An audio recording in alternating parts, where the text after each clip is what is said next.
Isiah Reese, global business leader. Isiah Reese, at an early age, decided after being given a Wall Street Journal and Black Enterprise magazine by his mother that he wanted to be a successful businessman and work for one of the big companies he was reading about. Though it seemed like a far-off dream to many, it was not to him because, true to his life motto that success comes to those that take it, not to those that wait for it. From his humble upbringing in Sumter, South Carolina, a small city in the Deep South, he, along with his little sister, were raised by a single mother after the tragic passing of his father. Isiah Reese decided to just make it happen. The little boy with big dreams ended up leading large corporate business segments in sales and marketing for some of the largest Fortune 500 companies in the world, managing budgets up to over $1 billion and more. Companies such as the Walt Disney Company Consumer Products Division, Miller Coors Company, Pepsi-Cola North America, the Coca-Cola Company, M&M Mars, and the Microsoft Company. In addition to being the CEO of his own company, Speak to Me Communications, LLC, a global sales, marketing, and training development company. The dream has turned into Reese having traveled to over 40 countries around the globe, having met with leaders and corporate dignitaries, political figures, and some of the brightest think tank entrepreneurs.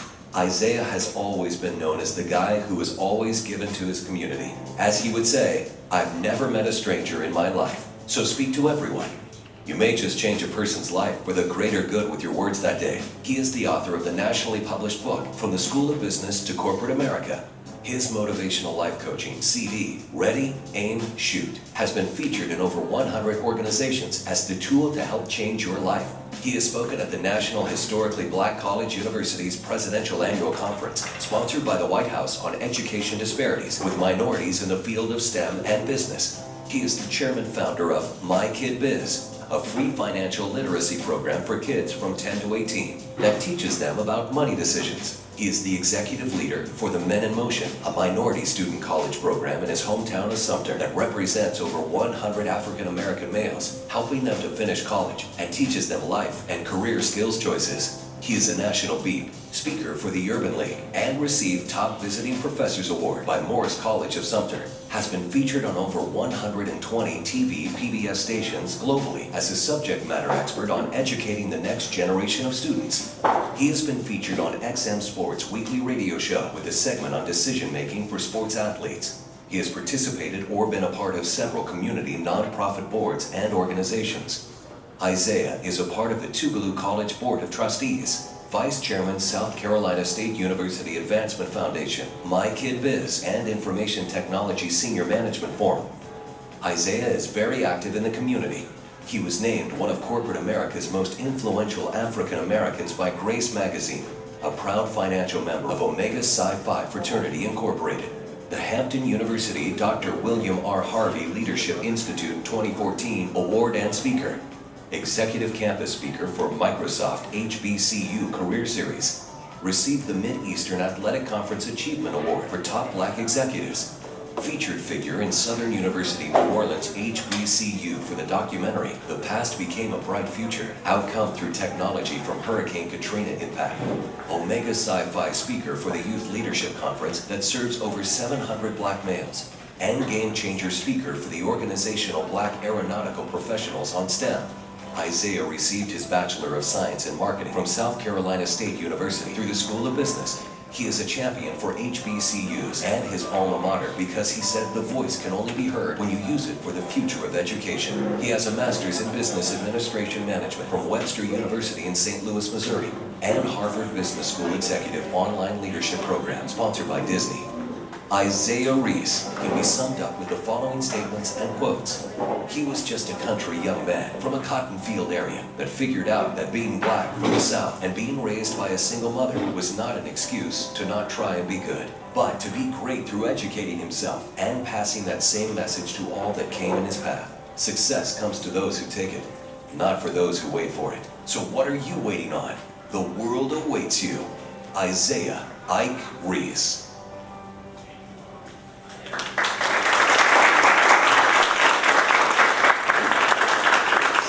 We are very fortunate to have this gentleman here with us today, so if you all can please give a very warm North Campus welcome to Mr. Isiah Reese.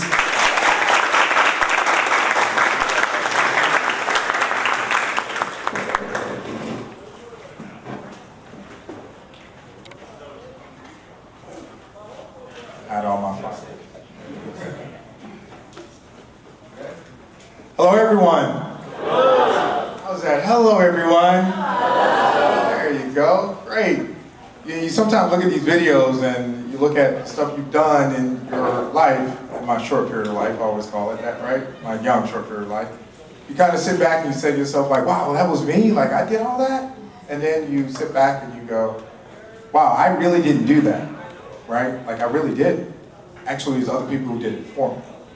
And I just happen to be kind of that platform, right, that they leverage and utilize to be able to do that and be able to do some great things and be able to see some fun places and travel around the world and all that. You know, I remember my passport person said, oh my gosh, we gotta like put more pages in your passport.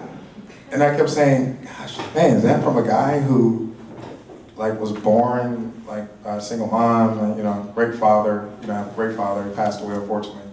And to be able to do that, and she raised us, and I said, man, I was raised in South Carolina. Like, who was a guy who was supposed to make it from South Carolina, raised up on this farm, you know, and you probably don't know, most of you know, you talk about Trinidad and Haiti and all that, but we used to cut chicken heads off, and that's how we used to get our food, right? Grew up on a farm, and then I get a chance to be able to be around some wonderful people and travel all over the world and all that good stuff, right? But I realized it wasn't just me. It wasn't just me. And what I want to talk about today is not just inspiring you, because it's so much more, because I learn more from when people talk to me, right? Because I always said, I never meet a stranger. You know, even I speak to everyone in the hotel, every time I stay in their hotel and I travel all around the world, and I always speak to everyone that cleans my room. So, and I do that for a reason. And I used to have some of my friends say, well, why do you speak to everyone that cleans your room? I was like, because that's the person you should make sure you take care of the most, right? Speak to that person. Last week I was in Milwaukee, so the person who was speaking in my room was, she was Hispanic. So when I walked up to her and I was like, hola, ¿cómo está? ¿Cómo te llamas? She responded back, she was like, she was like, sí, yo hablo español. It's like, sí. It's like, okay, you know, just a little bit. But now I realize I used to live in Puerto Rico, so you know, so I could hang with the Spanish thing, right? And then another piece, when another person was cleaning my room, she was from Asian Pacific, right? So they didn't know I know a little Mandarin. So I kind of played that Mandarin thing, and she was shocked that I could speak Mandarin to her as well.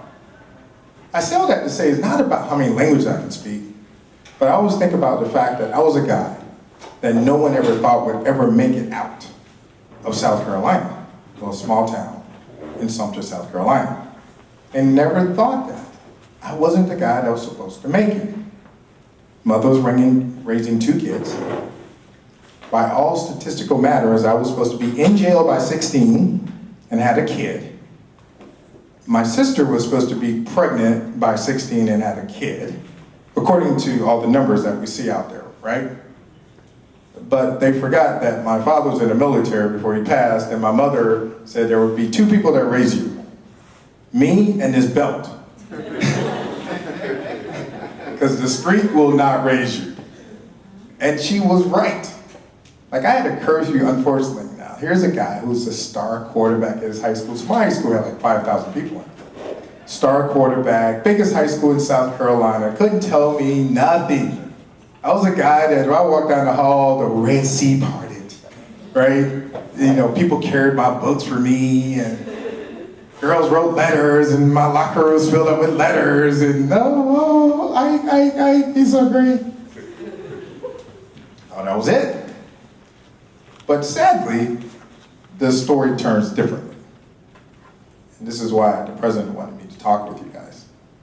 With all that great stuff going on, and me thinking I was all that, and Mr. This, and Mr. Popular, and all of that great stuff, I was forgetting one thing that I was not doing. That's why I was proud of you saying you were a chemistry major. I ran for chemistry, right? I don't think I ever took chemistry, I never got there. So I was a guy who graduated from high school, and I carried this GPA in my wallet up until last year, until I gave it to my daughter, who is now 18. I graduated from high school with a 1.97. Mr. Everything. Letters flowing out my locker. College letters from schools filling up boxes wanting me to come play football for them. I didn't do my work. I thought I was all that, right? But I didn't do my work. And that was a disappointment to my mother.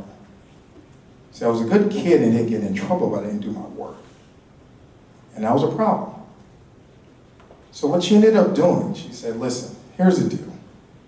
Now, at least at that time, you could still graduate from high school with a diploma, so I do have that, thank God. Now you get a certificate, right? But I have a diploma, but I graduated with a D average. So by all accounts, I really wasn't doing anything, right? I was failing. Now, I wasn't a dumb kid, I just wasn't doing my what? I wasn't doing my work.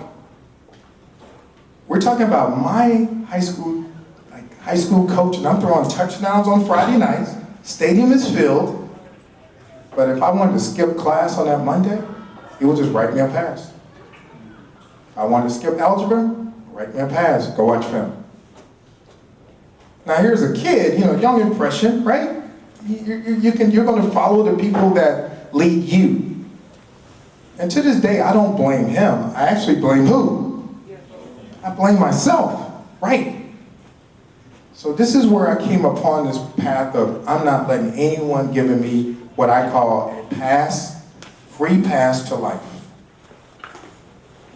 And you are not to allow anyone to give you a free pass to life. You want it, you go work for it.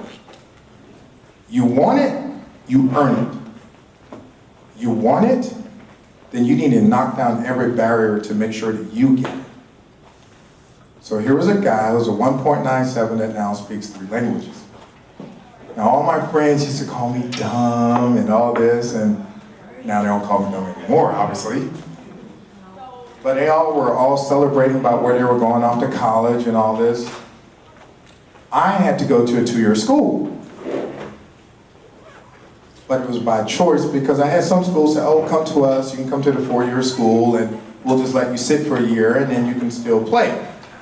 But I realized what was going to be the most important thing to me was what I put in my video, which is about educating myself. So no more free passes. So I ended up going to a great 2-year school in North Carolina that had 1 stoplight in that town. It was the smallest country town in North Carolina. Like at that time, lotion was like 10 cents. I mean, it was like, oh my God, where am I? But I needed that. The school was 97% white, and all the athletes that were there were athletes like me. They were #1 in their school, in their sports. They were signed at Notre Dame and Syracuse, but they didn't do their work. So I was on a team with guys who had signed with some of the biggest schools in the country, and we're all sitting in this little small town called Murfreesboro, North Carolina. 2-year school, Chowan College. So while they were out playing and still realizing they were going to move forward, I just studied all the time. I played ball, but I studied. I was like, I'm going to graduate from this college with a degree. I was like, I'm at least going to have a 2-year degree. I'm going to have something to go back. Like, no one's going to call me dumb anymore. Because what I forgot to do was I had the athlete part in front of the student part. And that was wrong. So I made a commitment I was going to put the student part in front of where it should have been. Then athlete second. And that was my commitment to life at that point. Right? That was my goal. So I did that. Graduated, I said, I'm going to be a business major, I'm going to be a marketing major, I'm going to be a lawyer, all of this stuff. I chose business, and it worked out. Now, here I am now, fast forward, and we'll talk about that later, me going to law school. The 1.97 guy. And I'm laughing now as I'm sitting here studying for the LSAT going, I'll be going to law school soon. See, you can still do it. But it wasn't over for me. Finished that 2-year school and I was like, yes. So now I had East Carolina and all these other schools like, we remember that guy. We want him to come to our school. But I chose to go back home and I went to an HBCU and it changed my life. So I turned down all these schools and I chose the school where I would feel comfortable at for me. Because I knew if I could survive there, then I could go anywhere. But it gave me a chance to understand that I was at a school that was predominantly white for 2 years, and now here I am at a school that was historically black. But I didn't treat anybody differently. What I ended up doing was competing against, I said, if I can beat my own race out, then I can do anything. So I stayed on the honor roll. The 1.9 guy was on the honor roll like every semester. And the school was tough, that business school. But I studied all the time because that 2-year school taught me something. It taught me to just be focused. Because I said if I could be focused, I can complete this. And that's what it was. I changed where I was going. And I said, I'm going to make sure I do this. Now, I spent a lot of time in the Career Center. Man, my Career Center director loved me. Raise your hand if you're going to the Career Center. And for those of you who are not going to the Career Center, let me tell you something. Shame on you. Shame on you. And if you don't have a profile in the Career Center now, you should be busting out this door in your next free hour and you should go set up one. Shame on you. Don't blame the school if you don't get a job. Don't blame the fact that the professor gave you a D in that class and that's what hurt your chances. Remember, it's on you. My Career Center director knew me by first name. Every Wednesday morning I had a standing appointment with her. Every Wednesday. And I remember one Wednesday I missed. At that time there was no cell phones. So I stayed off campus and she called my off-campus apartment. Mr. Reese. I said, yes, Ms. Ziegler. What is today? I said, it's Wednesday. What time is it? I said, 1 p.m. What time was our appointment? I said, 10 a.m. Mr. Reese? Yes, ma'am. If you miss an appointment again with me again, don't ever come back to the Career Center. I never missed an appointment with Ms. Ziegler ever again. Because what she was teaching me was that she was taking the time, her precious time, to meet with me, right? And how dare I skip her appointment? And when I got to her appointment that following Wednesday, she said, let me explain something to you. If you miss me, you're going to miss life and you're going to miss a career opportunity. And if you carry this over in this attitude, you're going to carry it over into the work world. You're going to be late for your meetings, you're going to miss appointments, you're going to think things don't matter. And how dare you do that?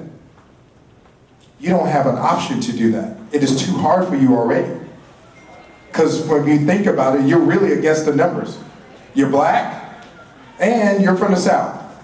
Do I need to go any further? She really didn't, right? She did. Ms. Ziegler got me all these interviews, and I learned how to interview. How many people know how to do the STAR interview, behavioral-based interviewing, situation, task, action, result? Raise your hand. I see 1, I see 2, I see 3. Why should you be in the Career Center? Because you need to learn how to answer a question like, give me a time where you had to do a project, give me the situation, task, action, result. And you would say, what?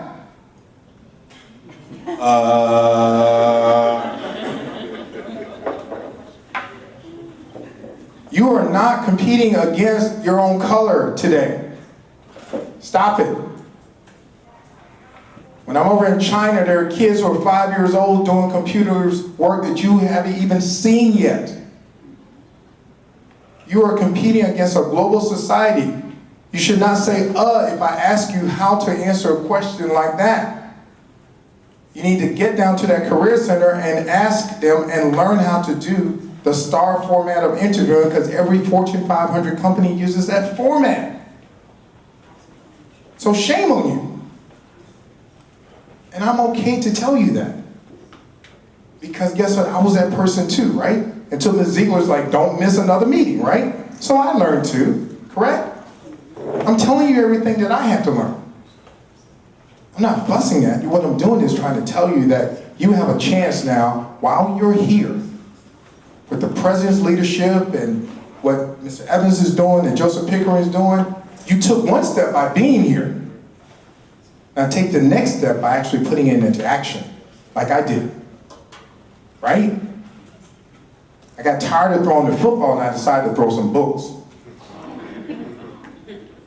It's funny, when my high school coach years later, he said to me, he said, you said you were not going to come back to Sumter until you had all your degrees.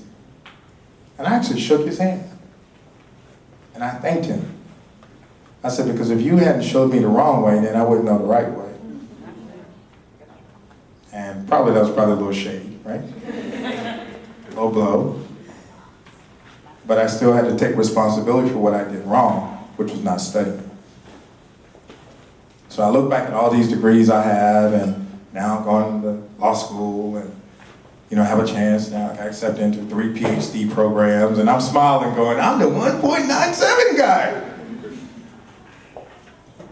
I carried that around in my wallet on a $2 bill for almost 20 plus years, my GPA from high school. And I did that for a reason. So that $2 bill went to China, Brazil, Argentina, Vietnam, wow, Beijing, everywhere. And that thing was on an airplane more than I was, right? That $2 bill. But every time I thought I was about to check myself and feel like I was full of myself, remember the guy that was parting the Red Sea? I would just pull out that $2 bill as a reminder, wait a minute, don't go back to being the 1.97 guy. Don't do that. And every now and then, you need to go back and check, right when you're about to feel like you're about to drop off something, check yourself. Say, wait, why am I doing this? Because this is what got me here before. Let me do what's right. So I would pull out that $2 bill. I could be sitting in a hotel in Shanghai, and I would pull out that $2 bill out of my wallet, and I would just look at my GPA. Now, running a $2 billion business is me. Forget all that. It was the reminder, right, of what got me there. And that was focus. And that was the change. So my daughter didn't understand why I was so hard on her in high school. So my daughter speaks Latin, Spanish, and Mandarin. She couldn't understand why I was so hard on her growing up. Taught her Spanish at like 3 and would make her walk around and learn all the alphabet. She thought it was a joke, a game. But I was actually teaching her, they said, just going through it. She was like, oh, it's a game, Dad. I was like, yep, it's a game. And I'm a game that will basically make you as a game changer. She just didn't know that then. So she chose Latin because when you take the SAT, Latin origin, most of the words come from Latin origin, so she chose to take Latin on her own. So Haley, so proud of her, right? Ended up graduating in the top 10% of her high school. And she had like a 3.8 something, and still only ended up in the top 10%. 1.97 dad, 3.8 daughter.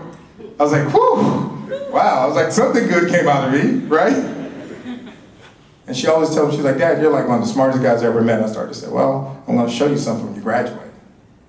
So when she graduated, I gave her, in a long plaque, my story. And I wrote it and I put her graduation picture inside it.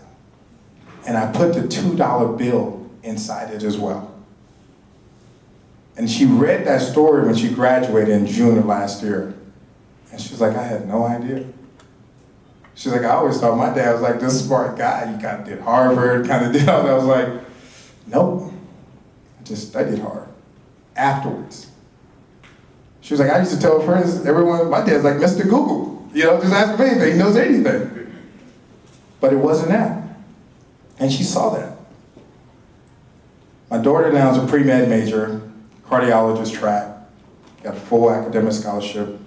She had 6 academic scholarships. I'm so proud of her. Had Duke and all these schools, and she chose this little school in North Carolina where she felt more comfortable, like me choosing Chowan, right? Had to go somewhere I felt comfortable, and me choosing South Carolina State, somewhere I felt more comfortable. So when you start making decisions about where you go from here, choose where you're gonna be comfortable. Don't worry about what nobody else is. If everyone says, oh, we should go to Florida State, oh, we should, go where you feel comfortable. Because I'm telling you, you'll make it. You'll make it. And you won't have to worry about that. And she chose this little school in North Carolina. I was in South Africa, and she called and said, hey, Dad, I'm going to this school called Campbell University. And I'm like, what? Like, what happened to Chapel Hill? What happened, I want to go to the big ones. And she chose this little school similar to what I chose at Chowan in Murfreesboro, North Carolina. Like, literally, this town is so small, I'm going, oh wow, did history just repeat itself? And she's comfortable there. Small campus, great for producing doctors, and that's all she cared about. She made Dean's List last fall, and I'm smiling going, that's mine. But in November, she almost died. She had a cerebral hemorrhage. Thanksgiving night, a blood vessel popped in her head. And the doctor said if she hadn't gotten to the hospital in 30 minutes later, she would have been dead.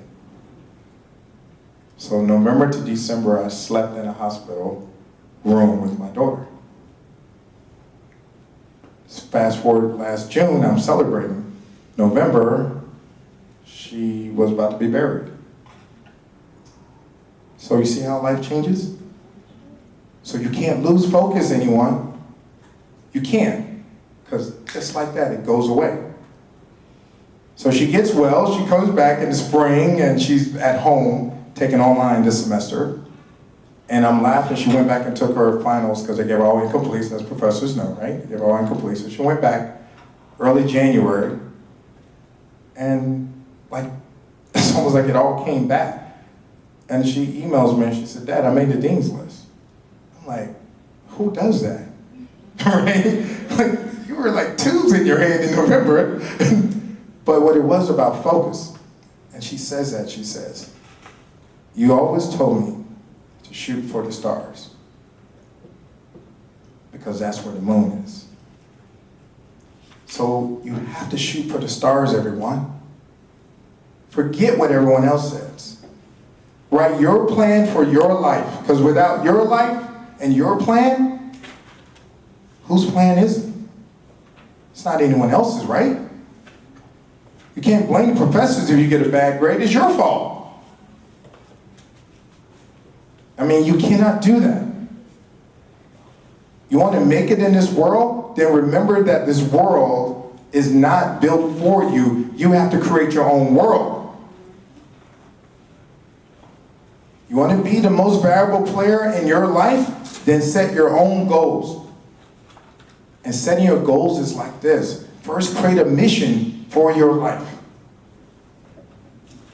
Write a mission statement. If you don't know how to write a mission statement, then work with Mr. Evans and work with Mr. Pickering and sit with them, because that's what that department can help you do, right? Write a mission statement for why am I here?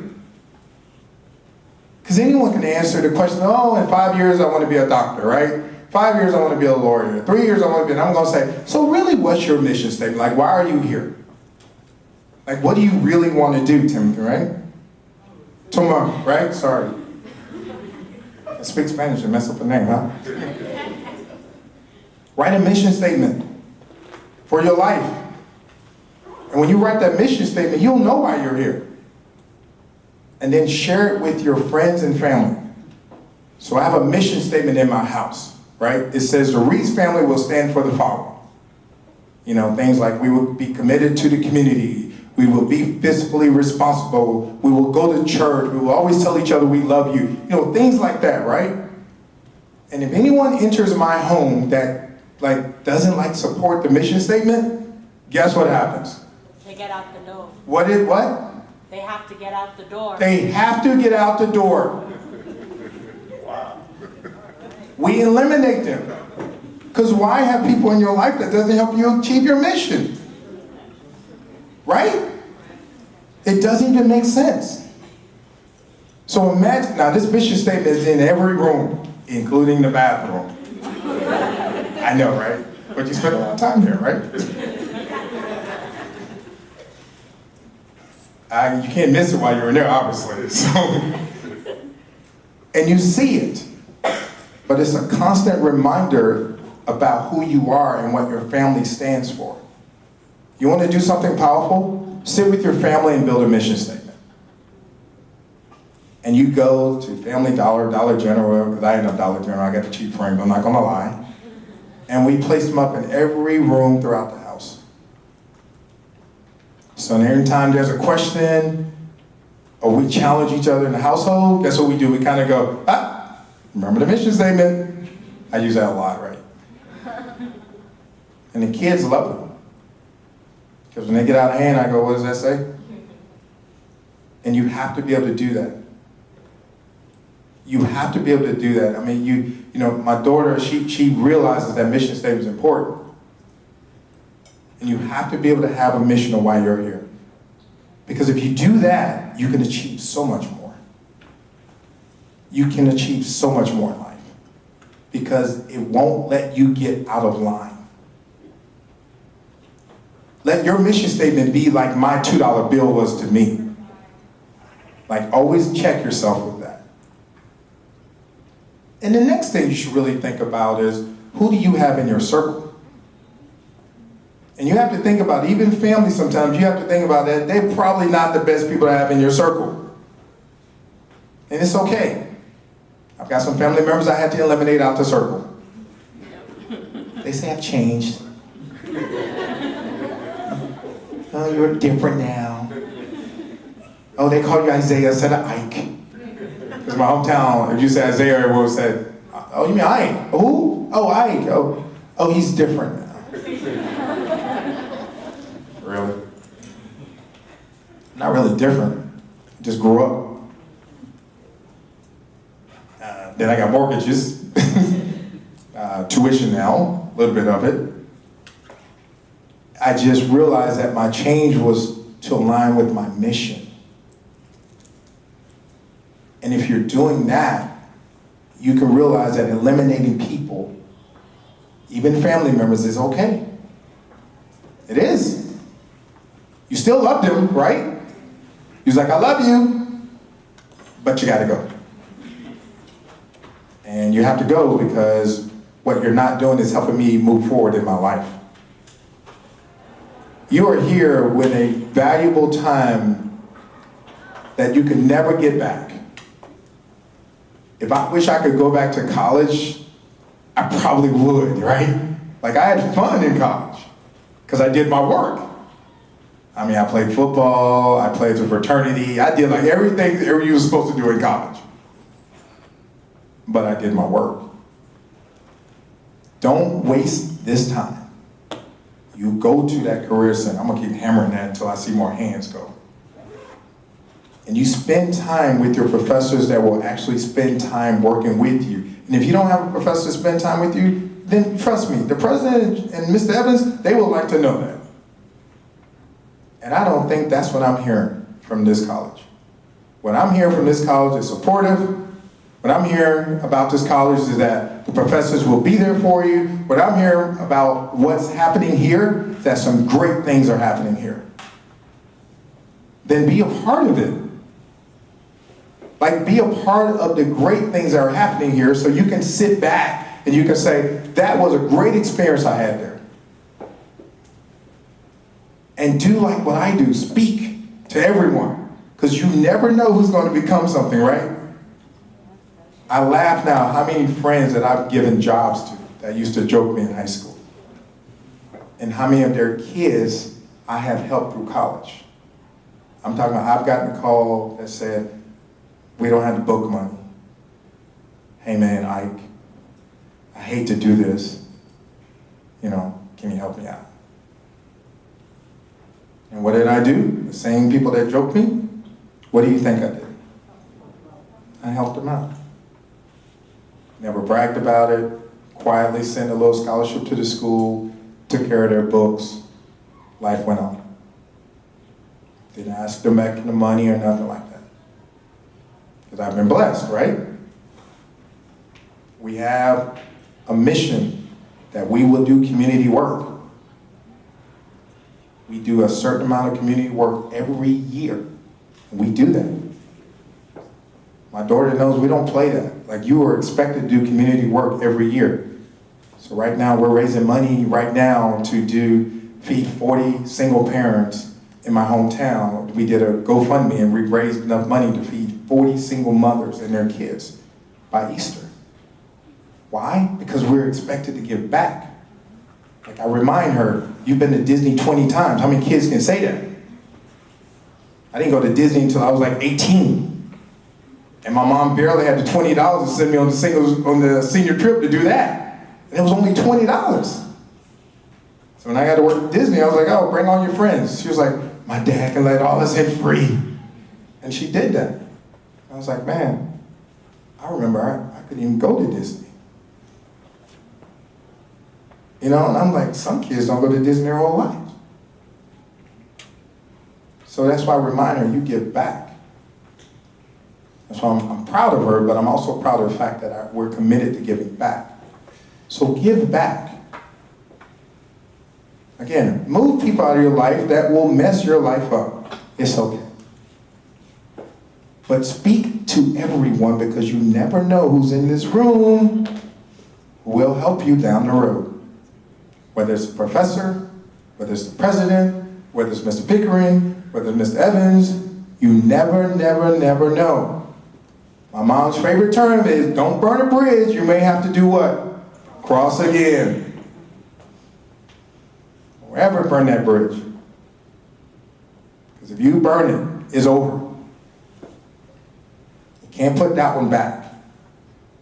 Relationships are too hard to come by, so when you ruin them, they're too hard to replace and build back. It takes years to replace a kind of a relationship you should have kept.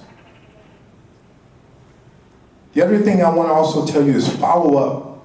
The thing that we see in this generation right now, and I laugh about it because I go, wow, how long does it take someone to follow up on just a basic communication?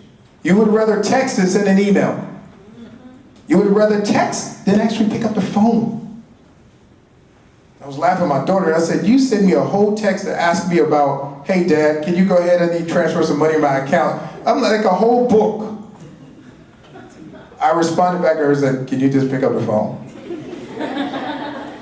She's like, we don't do that anymore. She's like, you did that. We don't do that. We lost the art of communicating. Don't do that. Don't lose the art of communicating. I want to know that you can communicate with me because I'm going to respect you more. Pick up the phone.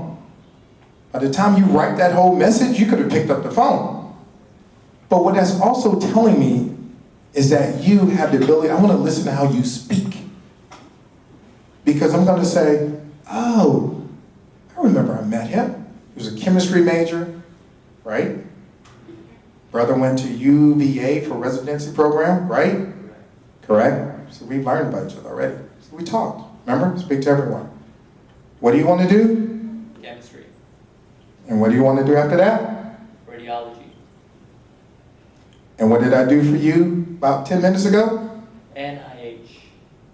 I said, let me give you a tip about an internship that pays you $4,000 a month for the National Institute of Health. You should apply for that. Oh, by the way, I sit on the board of Tougaloo College for the person that makes the decision for who comes in their internship program. And what did he do? He wrote it down. Because he talked. He told me what he wanted to do. I was like, let me help you out. I'll do that favor for you. He's like, I'm from Trinidad. I was like, man, of all the places, I've never been to Trinidad. Wow. And anywhere else, but not Trinidad. No, I need to go there. Y'all produce some good stuff, obviously. A chemistry major, the class I ran from, right? So if he called me and emailed me and said, hey, Mr. Reese, remember I met you? And I want to apply in November to the National Institute of Health in DC, the program that pays $4,000 a month. The program just doesn't pay in the summer $4,000, it pays you $4,000 a month while you're in school. Because you're in a program. And also, well, tell me what your GPA is. And he'll say it's 4.0. And I'll say, have you been to Career Center? No. I'll go, uh-oh. I was like, well, let's strike one. He's still got 2 more strikes, right? He's still got 2 more, right? So we give him 2 more. I was like, well, do you have a resume? I do. He kind of made a comeback. Do you have a bio? I do. Okay, I'm feeling comfortable with him now.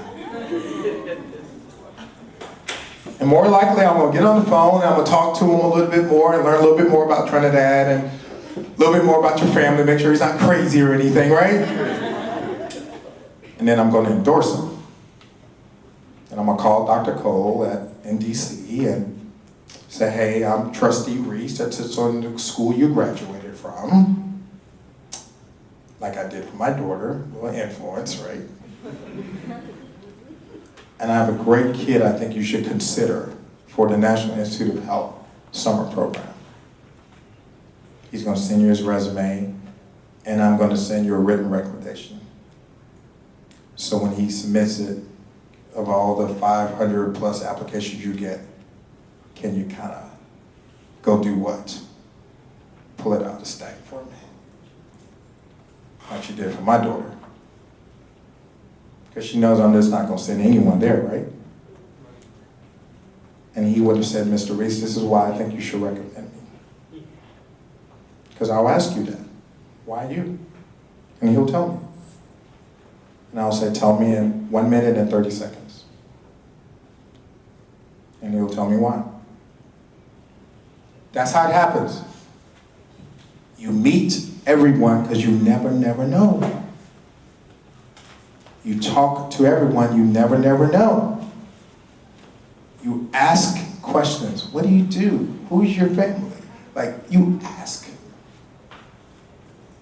You want to make it in this world and realize, do like I did. Realize you can't do it by yourself. Reach out a hand and ask for support. Look at yourself and start analyzing yourself and realize that you and only you can change where you want to go. You want to have a passport that you can stamp until the pages run out? Then set a goal for that. But don't listen to people that will stop you from reaching your goal. Like, don't do it. And when you start seeing them do that again, do like I asked them to do, eliminate them. You want to be great, and be great within yourself first. Don't let no guy, girl, whatever, change who you can be.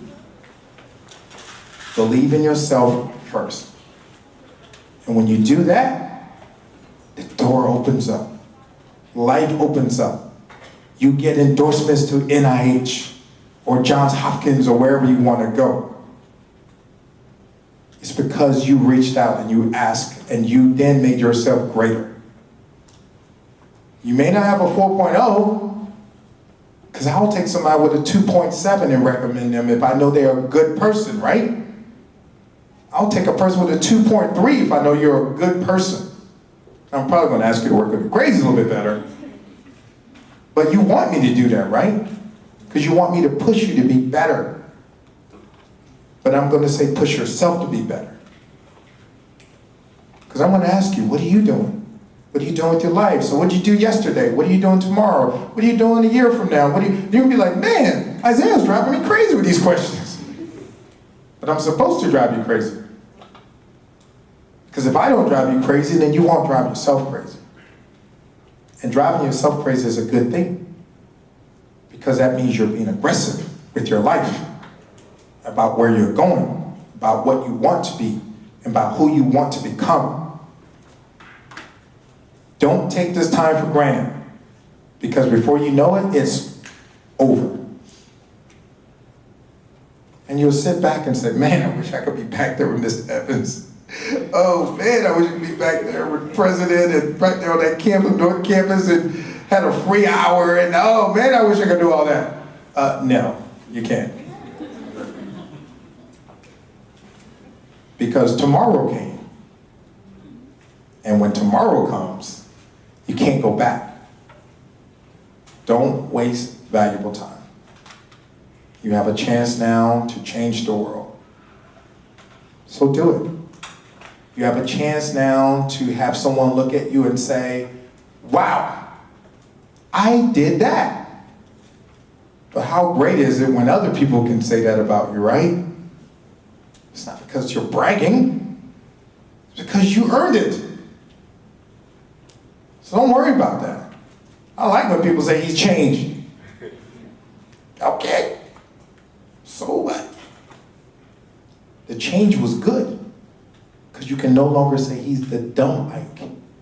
And that's the part that they hate, that they can't say. Can't say that anymore. And it wasn't dumb, just didn't do my work. Don't fall short of your goals. Don't fall short of doing your work. Don't fall short of not reaching something that you think you never thought about you could reach before. Learn another language. Trust me, you should.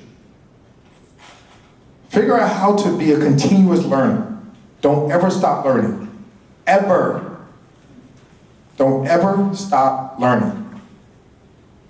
You may not end up getting a PhD like the president, but who says you can't?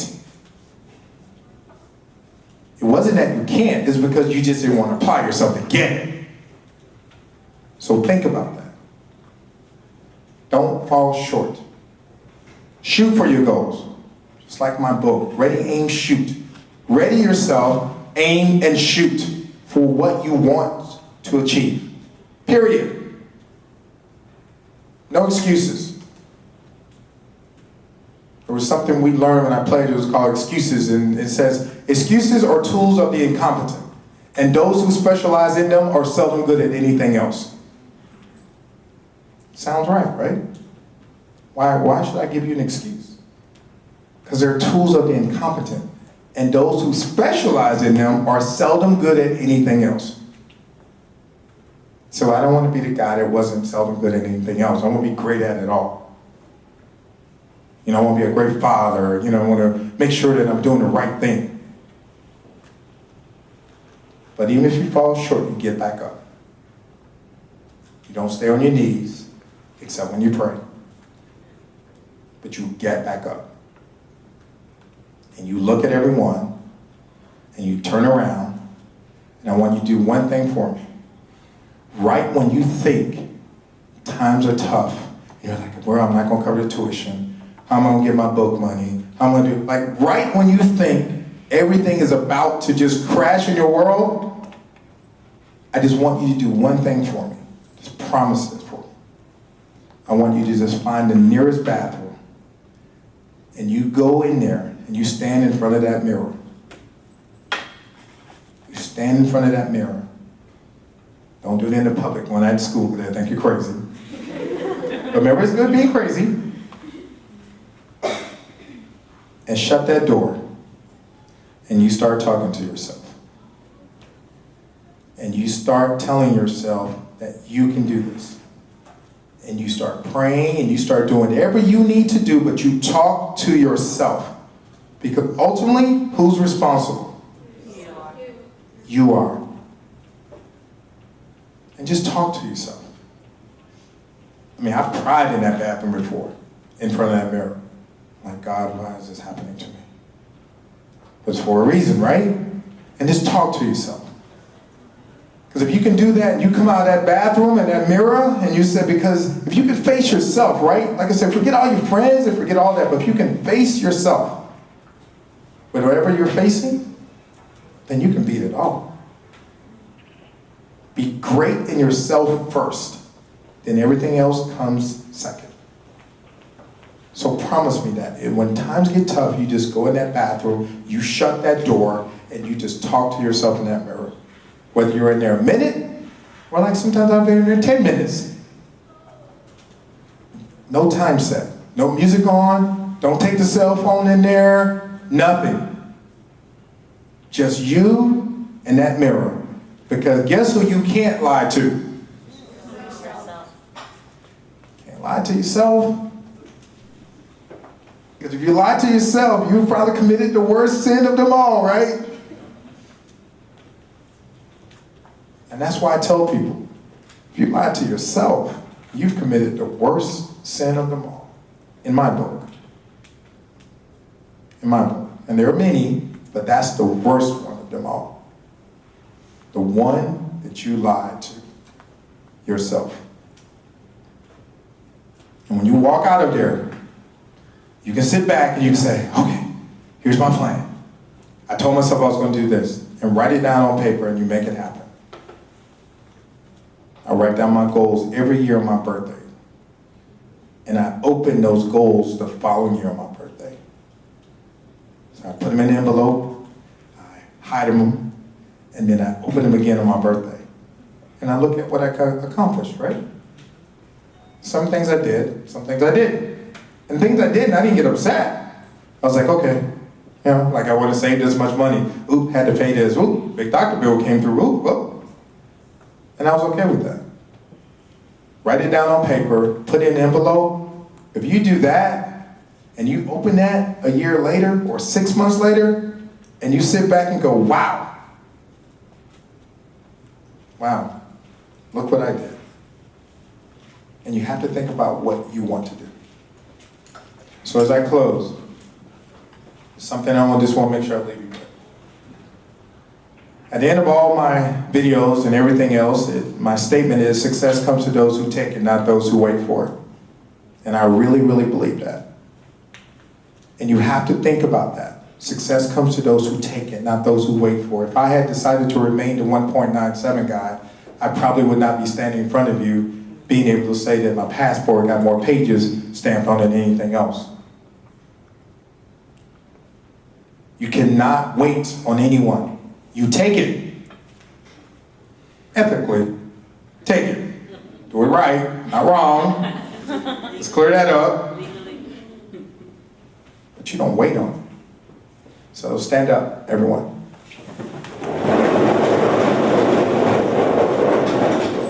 It was funny because I remember like I was a kid, you know, you had to say the Pledge of Allegiance and all that. Like I pledge allegiance, I can't remember the rest of it.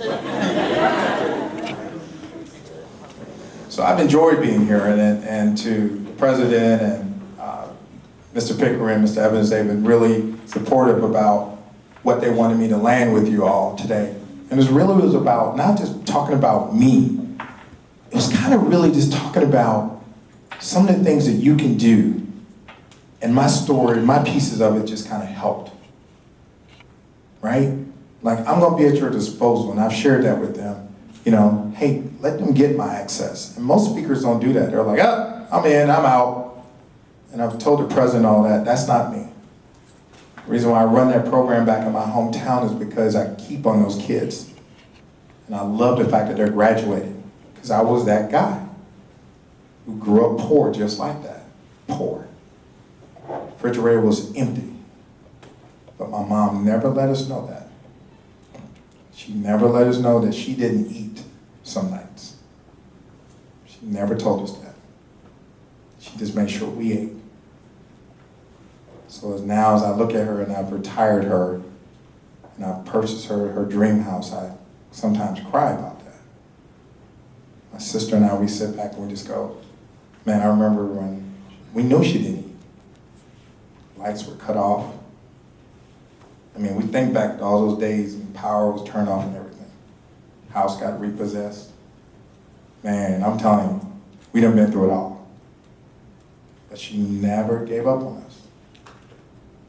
And she watched the both of us graduate together with our master's degree from the same college, a single mom. So we remember how hard it is. Bill collectors, everybody. Still not out of the dark yet, but it's better, right? She doesn't starve anymore, obviously. And we're proud of that. So raise your right hand like we were in school, right? Because you're going to make a promise to me. And then you're going to make a promise to yourself. Now let's do one better. I'm going to change it up. Turn to the person, like do in church. Turn to the person beside you. You know, the preacher says, turn to the person beside you. Man, we're going to make it better now. Hey, I'm a marketing guy. I get creative. I get creative. They're going to be your mirror. So here we go. I like that marketing guy, creative. Say, I promise. I promise. I will be better than I was. I will be better than I was yesterday. yesterday. I also promise. I also promise That I will establish. that I will establish A mission for my life. a mission for my life. I promise. I promise That I will eliminate. that I will eliminate Those people. those people Or things. or things That are not aligned. that are not aligned With my mission. with my mission. I also promise. I also promise I will be a continuous learner. I will be a continuous learner. I will graduate I will graduate. I'm going to give back, I'm going to give back. and I'm going to always And I'm going to always help those help those that need me. that need me. I promise I promise I will speak to everyone, I will speak to everyone, because you never know because you never know who you will need one day. who you will need one day. I also promise I also promise I will not burn bridges, I will not burn bridges, because I may have to because I may have to cross those bridges again. cross those bridges again. This is my promise This is my promise that I make to myself that I make to myself and I also make to you. and I also make to you. Thank you, everyone.